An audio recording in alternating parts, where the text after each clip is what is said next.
કાચા સૂતરના તાતણે જે કૂપમાંથી પ્રગટતા, વેણુ તળા પ્રભુજી છતાં લોઢા સમાજે બની જતા, પદ્માસનાર્ધે શોભતા દર્ભાવતીમાં રાજતા, શ્રી લોઢણ પ્રભુ પાર્શ્વને ભાવે કરું હું વંદના, श्री लोढ़ण प्रभु पार्श्व ने भावे करूँ हूँ वंदना। लोढ़ण पार्श्वनाथ परमात्मा 108 पार्श्व प्रभु के नामों में से एक नाम, जो नाम प्रतिमा के अतिशय से प्राप्त हुआ है।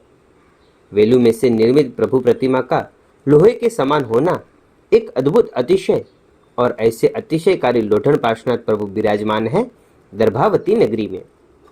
गुजरात का एक प्रख्यात शहर बरोड़ा, और बरोड़ा के मात्र 32 किलोमीटर की दूरी पर है डभोई गांव। यह डभोई गांव यानी कि प्राचीन दर्भावती नगरी। डभोई रेलवे स्टेशन से 3 फलांग की दूरी पर गांव में स्थित श्री शीतलनाथ जी जिनालय के भैरे में विराजमान है श्री लोढ़ण पार्श्वनाथ परमात्मा। 33 इंच चौड़े, 41 इंच ऊंचाई वाले, श्याम वर्ण सप्तफणा से सुशोभित अर्ध पद्मासनस्थ श्री लोढ़ण पार्श्वनाथ प्रभु की प्रतिमा अत्यंत ही मनमोहक और सुंदर है, और इतनी ही रोचक इस प्रतिमा के प्रागट्य का इतिहास भी है। यह प्रतिमा एक धर्मनिष्ठ सृष्टि की व्रत के प्रति की दृढ़ता का प्रतीक है। गाड़ी भरकर गांव गांव फिरकर सामान बेचने वाले सागर दत्त श्रेष्ठी चातुर्मास के दिनों में दर्भावती आ पहुंचे और यहीं स्थिर रहे। उन्हें परमात्मा के पूजन बाद ही भोजन लेने की प्रतिज्ञा थी। माता के कहने से व्रत पालन में सरलता रहे, इसलिए वेलू में से एक मनोहर बिंब निर्मित कर गृह जिनालय में उनकी स्थापना की। भक्ति भाव से नित्य पूजा सेवा करते करते चातुर्मास पूर्ण हुआ। श्रेष्ठी स्वदेश जाने के लिए रवाना हुए। तभी उन्होंने प्रतिमा जी को शहर के बीच में रहे कुएं में विसर्जित कर दिया। काफी समय बीत गया। कुछ समय बाद पुनः वे श्रेष्ठी दर्भावती आए। तभी मध्य रात्रि में स्वप्न में अधिष्ठायक देव ने कुएं में से प्रतिमा जी को बाहर निकालने का आदेश दिया। सुबह स्थानिक संघवासियों को स्वप्न संकेत का वृतांत बताते हुए प्रतिमा लाने के लिए तैयार किया। स्वप्न की बात तो वायु वेग की तरह पूरे नगर में फैल गई। अन्य धर्मियों ने भी हमें भी ये ऐसा ही स्वप्न आया है कहकर प्रतिमा जी पर अपना हक प्रदर्शित किया। तभी तय करने में आया कि जो संप्रदाय प्रभु प्रतिमा जी को निकाले वो प्रभु जी उनके। पहला मौका अन्य संप्रदाय के लोगों को दिया गया, लेकिन उनकी तमाम कोशिशें नाकाम रही। तब जैनों की बारी आई। स्वप्न संकेत अनुसार एक कुंवारी कन्या ने एक छन्नी को कच्चे सूत के धागों से बांधा और उसे कुएं में डाला।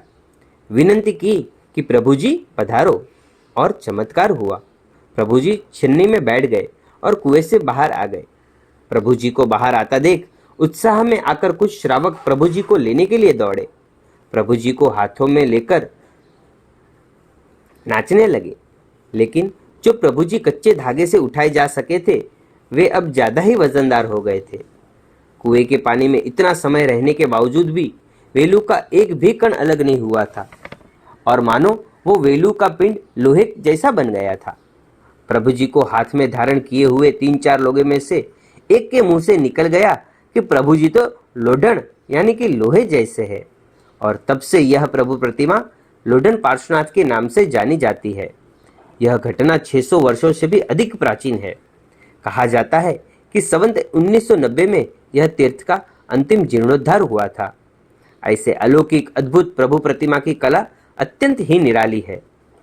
शाद्वाद रत्नाकर नामक जैन न्याय ग्रंथ के रचयिता श्री वादिदेव सूरी जी के गुरु श्री मुनिचंद्र सूरीश्वर जी की जन्मभूमि एवं तार्किक शिरोमणि महोपाध्याय यशो विजय जी महाराज की स्वर्गवास भूमि यह तीर्थ है।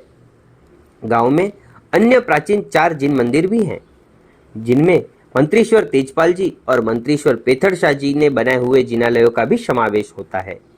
यहाँ रहने खाने की उत्तम व्यवस्था और आने जाने के लिए सारे संसाधन भी उपलब्ध हैं। ऐसे अद्भुत तीर्थ की स्पर्शना कर हम हमारे जीवन को धन्य बनाए और तीर्थ वंदना कर भव निस्तार का मार्ग प्रशस्त करे, यही मंगल कामना। जय जिनेंद्र।